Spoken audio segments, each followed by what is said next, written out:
Olá, bom dia amigos e amigas aqui do canal Dica de hoje. Hoje, quarta-feira, dia daquele vídeo que a gente faz sem enrolação e a gente pega essa pergunta sempre lá dentro do Instagram. Então eu abro uma caixinha de perguntas no final de semana e 5 perguntas diferentes vieram sobre a empresa AES Brasil. Como você pode ver aí, se vale a pena comprar agora, se é hora de pular fora, se continua os aportes, se o plano continua igual e etc. Então a gente vai dar um briefing aí, vamos falar tudo o que você precisa saber sobre a AES Brasil agora. Então, logo depois da vinheta a gente já começa, enquanto isso aproveita a vinheta para você curtir o vídeo, comentar lá embaixo, se inscrever no canal, avisar para as outras pessoas que você acha que podem ter ou possam estar interessadas nesse conteúdo. Então, a gente já se vê.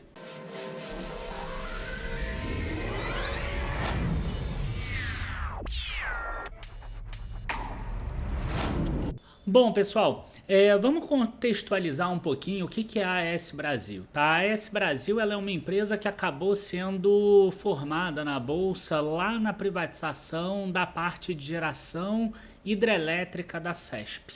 Tá? Então ela tinha ali 10 usinas hidrelétricas, sendo que a grande maioria delas ali na bacia do Tietê, e isso era ali por volta de 1999, e essa empresa ela caminhava muito bem, porque era a AES Tietê, e até 2014 ela tinha um contrato de exclusividade de geração de energia com a AES Eletropaulo. Então você imagina que esse contrato ia se valorizando ano a ano, a cada tempo que passava.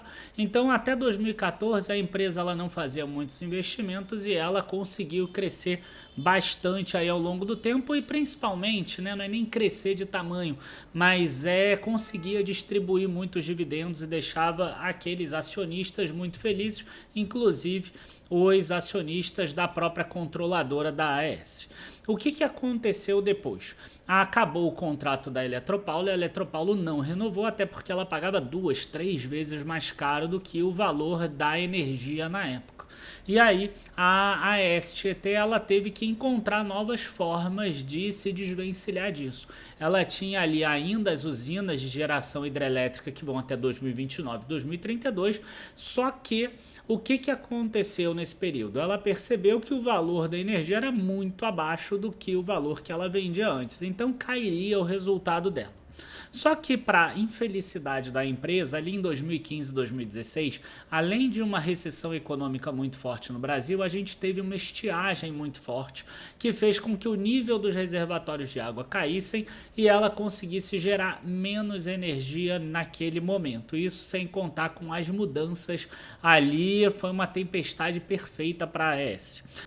E aí o board da época da AES Brasil percebeu que eles deveriam o quê? Retirar esse risco hidrológico que existiria sobre a empresa se ela ficasse focada apenas em energia hidrelétrica. E aí a gente vai começar o vídeo de hoje nosso mostrando sobre as variações que a empresa teve ao longo desse período todo.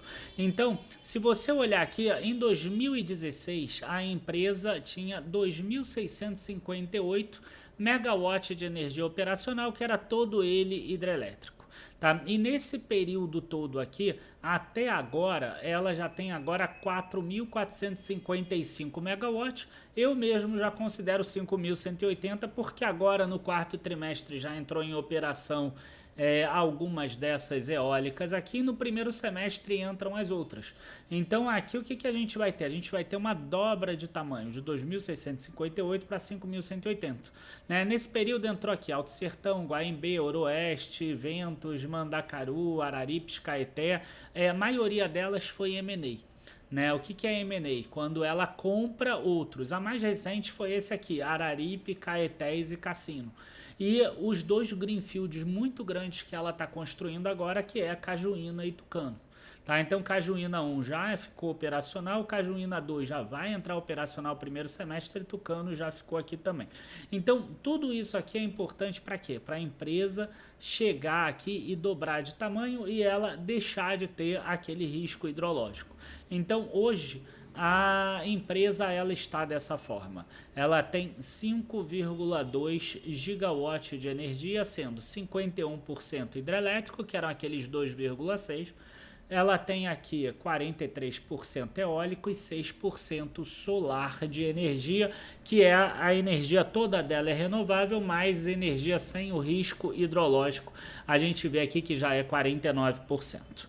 Agora, as usinas hidrelétricas, elas têm a concessão vencendo em 2029 e 2032. Então, é importante para a empresa continuar crescendo. Tanto que ela tem um pipeline aqui renovável de 4,1 gigawatts. Só que para ela conseguir fazer esses investimentos, ela precisa o quê? Ela precisa de um outro sócio. Por quê? Porque a empresa ficou muito alavancada. Inclusive, nos 2 últimos anos, ela acabou tendo que fazer 2 emissões de ações. Então, o preço de hoje, na verdade, quando você vê, o acionista de hoje, ele é diluído em uns 30% a mais do que era por causa dessas 2 emissões que ela fez. Se ela ficar fazendo várias emissões, o que acontece? O acionista minoritário acaba sendo diluído e não é bom para o acionista minoritário. O que aconteceu com a dívida da companhia? Né? A dívida da companhia aqui, se a gente der uma olhada, a gente vai ver que ela pulou, né, bastante nesse último ano. Então ela sai aqui, ó, de 7,9 bilhões para 11,8 bilhões AS Brasil, dívida líquida 8,7 bilhões. Se a gente pegar aqui nos últimos 12 meses aqui, o EBITDA ajustado foi 1,3 bilhões, a gente já consegue ver que ela está com uma dívida líquida sobre EBITDA aí, se eu não me engano, de 5,6 vezes. É um número extremamente alto aqui, tá? Você pode tirar uma outra coisa, porque não é 100% da AS Brasil em alguma coisa, mas a gente tem esse número aqui, tá? Aí o que acontece? Por que nesse momento, tá? O Dica de hoje, por exemplo, acha que a AS Brasil é uma boa opção, né? Nesse momento a gente continua achando isso, porque o plano de investimento dela acaba exatamente nesse momento. Tá? Então, se você olhar aqui o plano de investimento em 5 anos, o CAPEX da companhia, a gente vai ver que 2023 projetado, né, 2 bilhões 817 milhões. Você vê que a empresa já fez aqui 2 bilhões e 500 milhões aqui, só que ainda tem aqui juros capitalizados de obra. Então, na verdade, ela já fez 2,122, tá? E vai para 2.800, quer dizer, vai ter mais 700 milhões no quarto trimestre. Depois dos 700 milhões do quarto trimestre de 2023, acabou. 2024 tem o quê? 228 milhões mais 43 milhões. Então, aqui, só aqui, já começa a sobrar 2 bilhões e meio para a empresa diminuir a dívida por ano. Talvez vai ficar mais fácil vendo aqui o que? Vendo a demonstração de fluxo de caixa da companhia. Tá, você vai ver aqui que a empresa, operacionalmente, ela gera 1 bilhão de reais aqui todos os anos, né? Nesses primeiros 9 meses. Você vai ver que nos 9 meses do ano anterior foi 771 milhões, porque ela cresceu muito. No próximo, vai fechar esse ano com 1 bilhão e 400 mais ou menos. Para o outro ano já deve ir para 1.800. Né? 1 bilhão e 800 milhões aqui de geração de caixa já vai reduzir bastante. Mas por que esse ano está aumentando muito? É muito simples isso, né? Você gera 1 bilhão aqui de caixa, tá? E eu não estou usando aqui caixa líquido de atividades operacionais, que a grande diferença é de resgate de aplicação financeira. Tá? Então eu preferi não usar isso, ó, resgate de curto prazo e juros resgatados de investimento de curto prazo. Então 1 bilhão e 400 é basicamente daqui. Agora, os investimentos aqui, ó, aquisição de ativo imobilizado intangível, 2 bilhões e 400. Mais 150 milhões de investimentos. Então bate mais ou menos com aqueles 2 bilhões e meio que capitaliza o juro de mão de obra ali. Tá? Então a gente tem aqui 2 bilhões e 600. Você gera 1 bilhão. Logo, você tem um déficit de 1 bilhão e 600. Parte disso, você fez o quê? Você tirou a aplicação financeira, você reduziu. Outra parte, você ingressou com um novo empréstimo e debenture, 1 bilhão de reais. No ano passado foi 2 bilhões e 400 milhões de novas debentures. Nesse ano já foi menos, né? Pagou de principal 529 milhões, logo aumentou a dívida, porque aumentou o juro e aumentou o ingresso aqui de novos investimentos. Então, o que aconteceu? O caixa hoje da empresa é 23 milhões, só que tem mais as aplicações financeiras, 2 bilhões e pouco, 3 bilhões, enfim, deu aquela posição de caixa ali. De qualquer forma, é uma empresa que tem pago um pouquinho de dividendo, ó, 123 milhões, 153 milhões. É muito provável que nesse próximo ano ela pague 180, 190, 200 milhões, que vai dar uns 30 centavos por ação. E isso é divulgado agora, tá, para a Assembleia. Mas aí o que acontece? A partir desse ano de 2024, a empresa já começa a desalavancar. Ela já não tem mais investimentos. Ah, mas é aquele pipeline que você falou. Não tem problema nenhum. As concessões elas vencem em 2029 e 2032. Não tem problema nenhum ela desalavancar por 2 anos, baixar para 2 vezes dívida líquida EBITDA, por exemplo, porque vai crescer o EBITDA dela com essas novas entradas. E aí ela faz todo o processo depois, né? Ela começa a investir em 2026, 2027, por exemplo, não tem problema nenhum. Aí muda aquele plano de investimento, né? O que ela poderia fazer para antecipar esse plano de investimento? Ela poderia fazer aquilo que ela falou lá em 8 de maio de 2023. 8 de maio de 2023 foi veiculada uma matéria no Valor Econômico dizendo que a AES contratou o Itaú para buscar um sócio no Brasil. E aí ela mesma esclareceu, porque a CVM obrigou ela a esclarecer o que era aquilo. Informa que diante da crescente demanda por energia de fontes renováveis e o grande potencial do Brasil para projetos eólicos e solares, a AES Brasil e seu acionista controlador, que é a AES Corporation, segue com seu plano de crescimento consistente e acelerado no país. Sendo assim, as partes avaliam constantemente alternativas de financiamento da sua estratégia de crescimento, não tendo até o momento, contudo, definido qualquer alternativa para tanto. Isso 8 de maio de 2023. Agora surge uma nova matéria lá no Lauro Jardim. E o comunicado ao mercado da empresa veio exatamente igual. Tá? O que acontece aqui? Né? Que esta avalia alternativas para financiar o crescimento da companhia e reforçar sua estrutura de capital, não havendo qualquer conclusão a este respeito até esse momento. Tá? Então, se não teve nenhuma alteração nesse momento, tá? A gente segue com o mesmo racional. É uma empresa que mesmo com essa dívida ela gera lucro, que mesmo com essa dívida esse ano ela vai pagar aí uns 25 a 30 centavos de dividendo, que é um 3%, que não é tão bom assim, só que para o ano que vem ela não tem mais investimento para fazer. E para o ano que vem a gente tem um peso menor sobre a dívida, porque a gente está vendo aí que o CDI está caindo, a inflação está caindo também.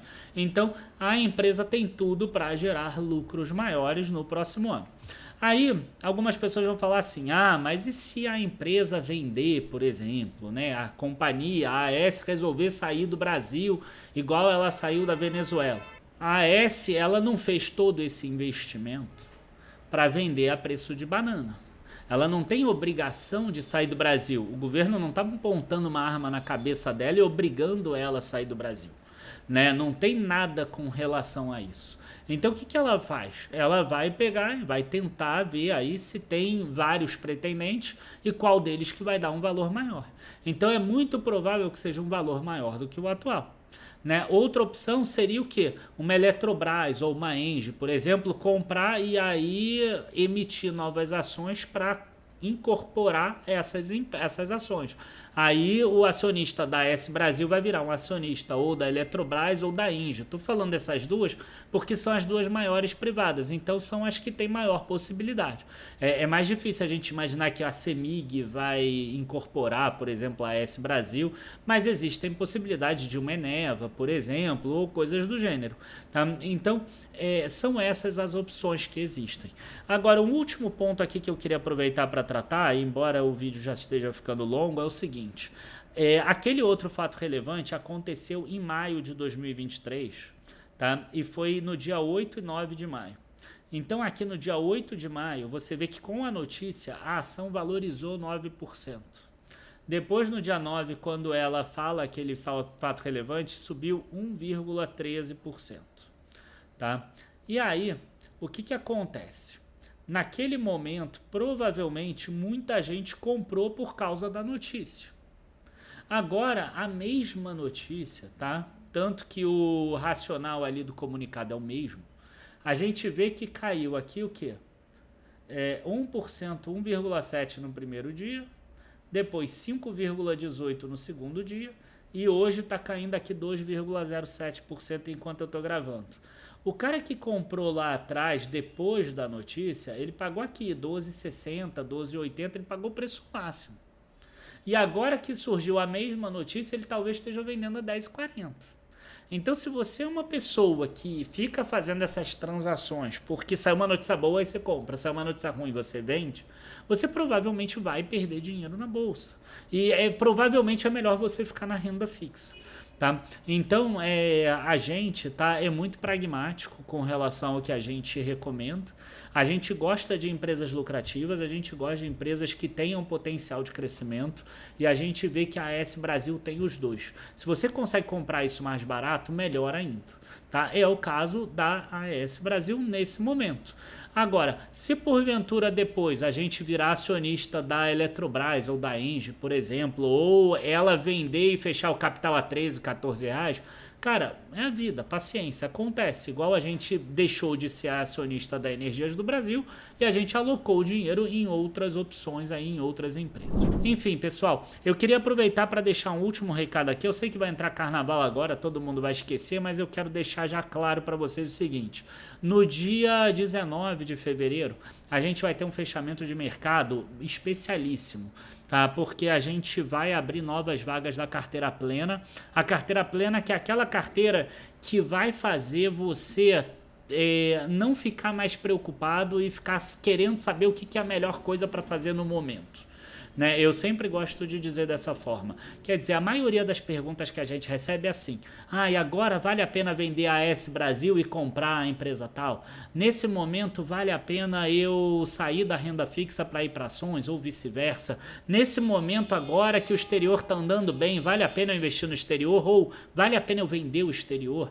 Então sempre é nesse momento, né? A sociedade é toda imediatista e a carteira plena é exatamente o oposto disso. Ela vai trazer para você uma forma de encontrar os investimentos de uma forma que você vai pensar no todo e não em cada investimento individualmente.